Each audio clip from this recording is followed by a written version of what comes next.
meet and connect with a woman, everything's an improvisation. And all good improvs have a structure. Jazz is a free-flowing improv with a structure.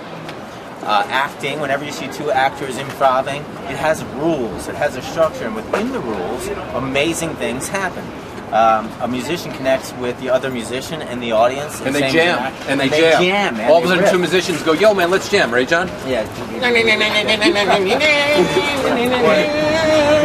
We're jamming. Add on whatever. And then we add in some fucking drum. And that's all improv. It's all improv. Life is unscripted. There's no script to life. And that's why it's so strange that a lot of guys try to understand the social dynamics of life. And they think that's being real. But in reality, it really isn't. Because there is no social dynamic. Sure, men and women need to connect in a certain way, and a woman needs to feel something, but there's no scripted conversation you can ever have, because if there was scripted conversation, every single NFL player would have, right, Eric, the first 25 plays of the game are scripted to see if they work. Unfortunately, sometimes when teams end up scripting those plays, they're down 28-0, and they scratch their head and go, gee, I'm Rex Ryan, I don't know what the fuck I'm doing, right? So life is about improv. Until you learn improv, you're never going to connect great with women. So tell them about the exercise we're going to teach them right now. So now we're going to teach the master of improvisation and human connection is an acting teacher by the name of Sanford Meisner. He has a book called On Acting, Pick It Up.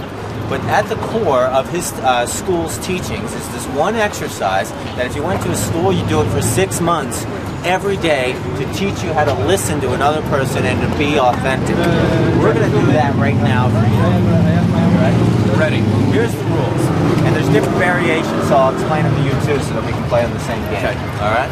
So, one is, I'm going to say your behavior. I'm not going to talk about your shirt, I'm going to look at your eyes, and I'm going to try and call your behavior. Like, for example, and it's an adjective, like, you're focused. Okay. And then what you do is repeat what I say. You say, I'm focused, and then you try to call mine. John, you're intense. John, okay. And then I say, I'm intense, and then I call yours. And we just go back and forth in that. Okay, ready? Yeah. Let me go first. Please. All right. You're amused. I forgot what I had to do. You say I'm amused? I know. Yeah, okay. Yeah. All right, do it again. Ready? Yeah. Now you're doing what's happening now, not what was happening 10 seconds ago. You're focused. John, I'm focused? Yes. I don't say anything. Now you call my name. Okay.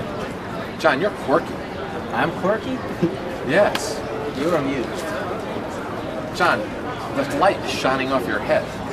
The light is shining off my head. You're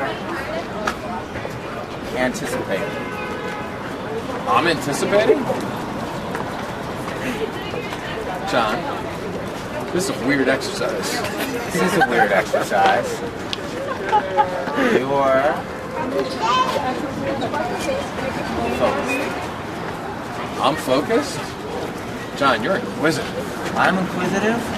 You're witty. I'm witty? Fucking A, I am. Okay, so what did they get out of that? How is that going to help them understand now, if we each other? If we did this exercise for another minute or so, what you would start to see, you guys started to get drawn in. Is that true? Yes. Well, it's interesting because it's so rare that we actually see two people listening to each other. And here we are, we're looking at each other, we're really looking into each other's eyes instead of up in here and thinking, what do I say next? What's next? What interesting thing can I invent that will make this person like me?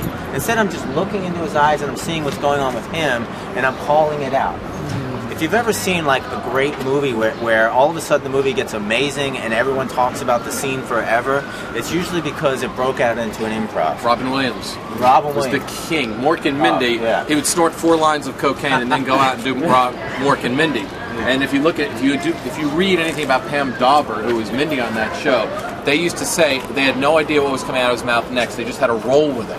And that show was unreal. Watch old Mork and Mindy's and watch what he did. But hold on. Brilliant. Hold on. Okay. So that's great, but you don't always have to be super funny. And that's the other thing. We don't want to all be bouncing off the wall, and you don't have to do cocaine.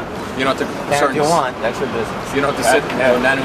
Yeah. You don't have to do any of that. You can, if that's who you are, do it. But you can also just be a good listener and work off the person.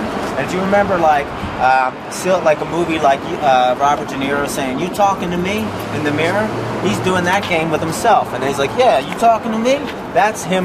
He made that up by just looking at himself in the mirror. Or Joe Pesci in Casino or whatever, when he's like, funny how? Funny ha ha how? That was just, and then the other guys they're playing exactly that game. They're playing the word game. And you can play that with people. You can be talking to a girl and she's talking, and then you look at her and you might just say, you look confused.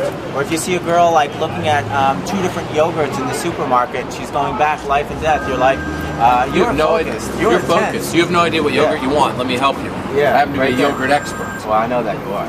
I am. I do like that. So in the next video, we're going to show you the ultimate opener that you can use at all times, but you still need to understand through the power of improv, you're going to be able to really get how to communicate with people. Hello, how are you? Hi. Hello. Okay. I mean, we just have fun. We're just goofy as can be. See you soon. See you next time.